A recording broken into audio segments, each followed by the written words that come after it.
President Trump and the Republicans in Congress want to do, like asking the DOGE cuts to be codified, their cuts to funds for the World Health Organization, about $142 million in cuts for the United Nations Children's Fund, that's UNICEF folks out there, and nearly $9 million in cuts to the U.S. President's emergency plan for AIDS relief, that's PEPFAR. I think people in general across the country, they understand it's bad. It's chaos happening. What I hear from a lot of, voters, not Democratic strategists, but like regular people that are watching this, and experiencing this in their everyday lives, are like, one, the president, it seems out of control. Republicans are going to stop him. But what are the Democrats in Congress doing?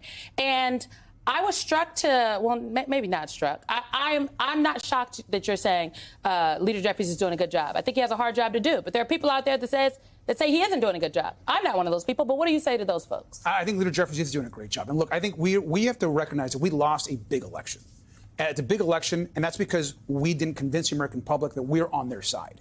What we have to do as a party is focus on a few things. First is making it very clear that we are the anti-corruption party. We're the party that believes in democracy and the rule of law, in supporting working families and the American public. Right now, we have an administration that is completely focused on enriching themselves and their family. They are stealing from the American public, from working class people, to enrich themselves and their billionaire friends. And we've got to do a better job of communicating that message every single day to the American public. In addition to that, look, we've been fighting this horrific bill that just passed through.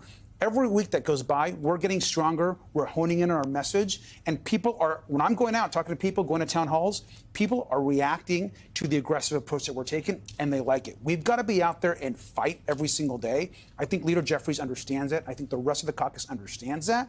And I think you're going to see a lot more fighting from Democrats moving forward. So part of that fight is also in the job itself, because as we were just having fun discussing before you came on, what's happening on the Hill with officers like Jerry Nadler and having ICE officials come in and raid the office, and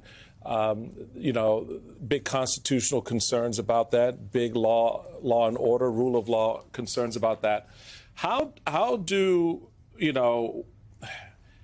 you respond? Because now the thing about what this group is doing, it's everything all at once. You're fighting on all of these different fronts. So you've got to have the messaging on healthcare and the economy. You got to come back and have something on what's happening with tariffs. Oh, and now he's just raided a member's office. Oh, guess what? They just arrested another member of Congress. Oh, guess what?